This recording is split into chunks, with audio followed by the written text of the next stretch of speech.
Hi everyone, I'm Shivangi from Technical University of Munich. First of all, I would like to thank General Online Research Program Committee for giving me this opportunity to present my work. In this talk, I'll be discussing my master thesis, Generalized Zero and Few Shot Transfer for Facial Forgery Detection, which I worked with my professor, Matthias Niesner. Facial animation has been around for a while and is used very widely in computer graphics to animate characters. However, before the advent of machine learning and deep learning breakthrough, which happened around year 2015, the animation was primarily performed by editing experts who would animate the characters using expensive video editing softwares. This cost a lot of money and time to produce such animations because there's human labor involved and the software subscriptions are expensive. Given the current deep learning tech that we have today, we can very easily nullify this cost.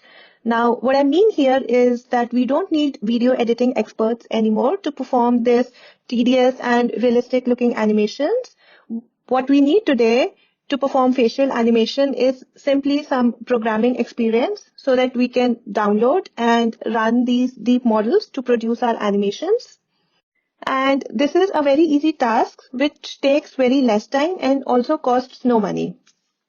And this has democratized the facial animation industry, which is very useful for animating movies, but at the same time, it is causing widespread search of fake videos on the internet. Now, facial animation using deep learning can be used to perform two different tasks. Number one, facial reenactment, where we take one video of a person whom we want to impersonate and another video of a person from which we want to extract expressions, and then using deep neural network, we animate their expressions. For instance, we can see the open mouth expression transfer demonstrated in this video. Number two is face swapping, where we basically take one video and then using another video, change the identity of the first person. Note that the two videos should be similar to each other, otherwise the results don't look so realistic. One thing to notice that there are very minor artifacts in these generated videos. However, as the technology gets better and better, these artifacts will go away. Now, both of these tasks are typically performed using deep neural networks and hence they are collectively called deepfakes. Typically, the neural networks that we use to perform these tasks contains millions and millions of parameters. Now, there are many different flavors and variations of these two animation techniques, but they essentially build upon these two that I explained in this slide. Even though this technology can be used to create fancy animations, it has many downsides that we will see throughout this video. Let me illustrate how these videos actually look like in real life with an example. I wish I could keep telling you that our mission in life is connecting people, but it isn't. We just want to predict your future behaviors. Spectre showed me how to manipulate you into sharing intimate data about yourself and all those you love for free. The more you express yourself, the more we own you.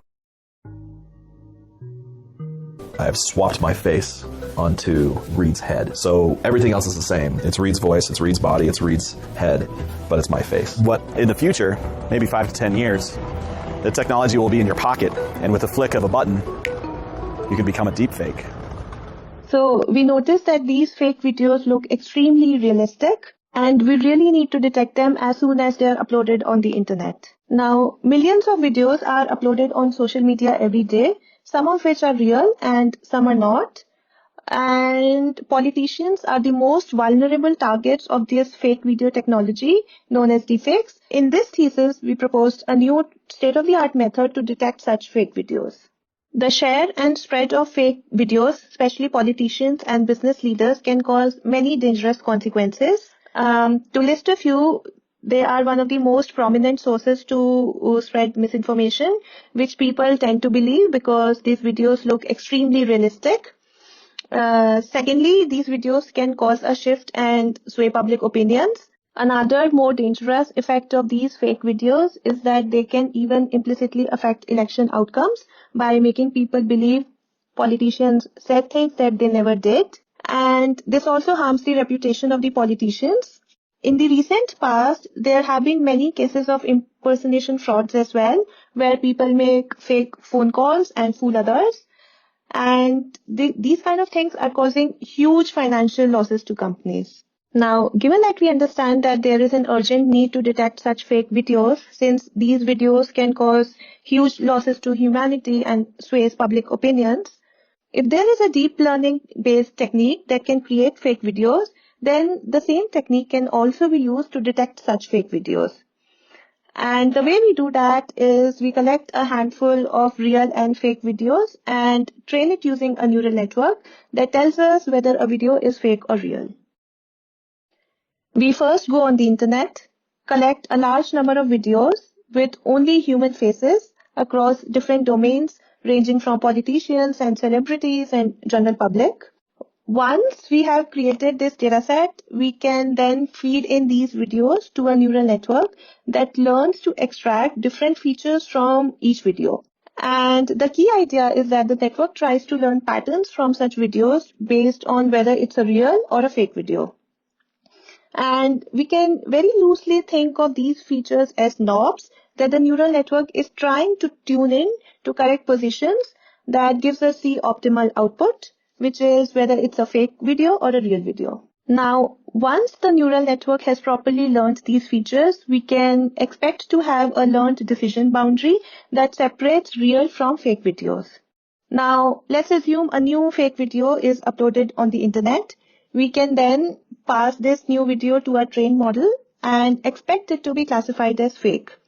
However, in practical and reality, what happens is that this new and unseen fake video is classified as a real video. And the main reason for this misclassification is that there are certain blind spots in the learned features, which is why the features of the new fake video are very different from the fake videos that the model was trained on. And since the model has never seen the features from the new fake video, it is very often and very certainly misclassified. And this is a very common problem with deep learning. The neural networks are very sensitive to features of the dataset that it is trained on. So when we train the model with one type of fake videos and test it on a different type of fake video, it fails to deliver correct results and does not generalize to new videos. So what do we do? The good news is that we have a solution, and the solution to this problem is another deep learning technique itself, which is called transfer learning. So let me illustrate this with an example. Let's assume that we have a huge video dataset of politicians and celebrities. However, the videos are only of people from American and German descent, let's say. And we also have another dataset which is very tiny in size, and it consists of people from African descent. Once we already have a model with our bigger dataset A, we can then modify the features of this neural network and impart it with the knowledge about features of the dataset B, so that it can correctly give output on the new dataset. This way, the neural network will now have a knowledge of dataset A as well as dataset B. And this whole process altogether is known as fine-tuning. And once the fine-tuning is complete, if a new video comes in, it will be more certainly and correctly classified. Now, there are many different ways in which we can perform transfer learning. One of the most common method is MMD, maximum mean discrepancy, where we try to minimize the mean between two datasets. We also have CORAL, or correlation alignment, where we try to minimize the covariance between two datasets, and there are many other methods. However, one problem with these methods is that they only look at one metric at a time. The main contribution of my thesis is that we proposed a new transfer learning approach which models the entire dataset as distribution. Now, for the sake of simplicity, let's assume that the square indicates real videos and triangle indicates fake videos.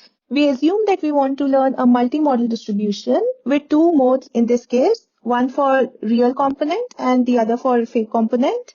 And both of these modes are described by their own Gaussian components. Now, for the dataset A, which is the bigger dataset, we first align the real videos with the real part of the distribution. and fake videos with the fake part of the distribution. And over the course of time, this approximated distribution gets better and better.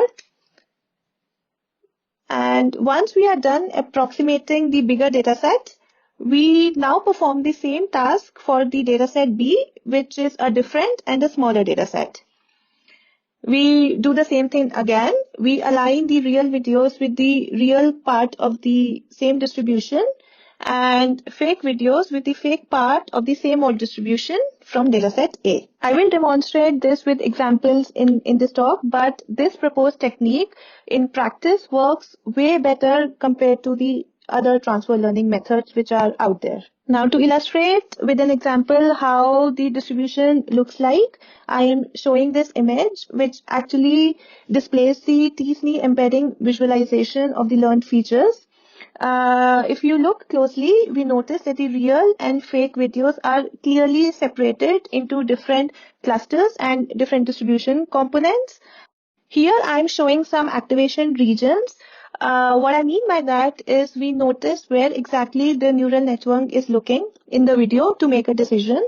Red region represents the part of the video which is edited or fake. Note that for the fake videos, the editing is very accurately predicted to be present around nose and mouth. However, for the real videos, there's no editing in the facial region. I will show experiments with 3 different datasets. Face Forensics++, which is a large-scale paired dataset with 1,000 real and 1,000 fake videos. Second is Celeb Deepfakes, which is a relatively smaller dataset with 500 videos each for real and fake. And DESA YouTube, which consists of 84 real and fake videos. And this is a very important dataset because it consists of videos only from YouTube, which is something that actually people tend to upload on internet. We train on dataset A, which is Face Forensics, and transfer to dataset B1, YouTube videos, and B2, which is celebrity videos.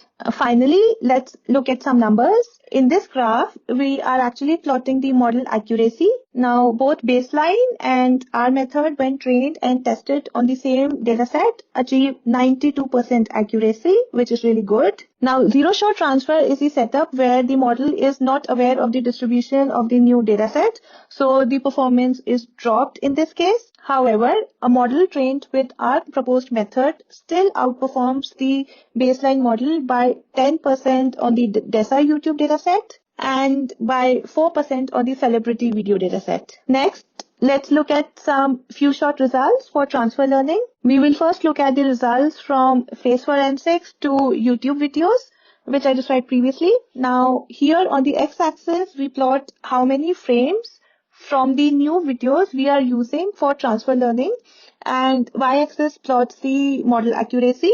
Thus, we see that only by using 100 frames from the new video, our model improves over the baseline model by a large 12%.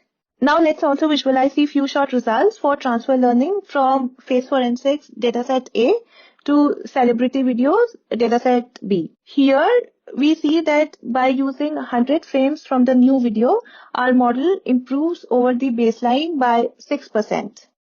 In conclusion, we have experimentally seen that our proposed transfer learning method outperforms the baseline transfer learning approaches by a large margin on new and unseen videos. Our proposed method is also able to detect manipulated regions in the videos by analyzing which part of the video was edited. And we are also able to reliably detect the degree of fakeness in the new and unseen videos. I hope with this presentation, I was able to draw your attention towards the severity of the problem that we have with these fake videos circulated on social media every day, and how urgently we need to build detection tools for these fake videos, even if the model has not seen any such videos. Because these videos are getting better and better by every day, and it's very difficult to spot the fakeness with human eye. I hope you enjoyed this presentation, and if you're interested in this work, you can also check out our paper, or you can email me or contact me directly.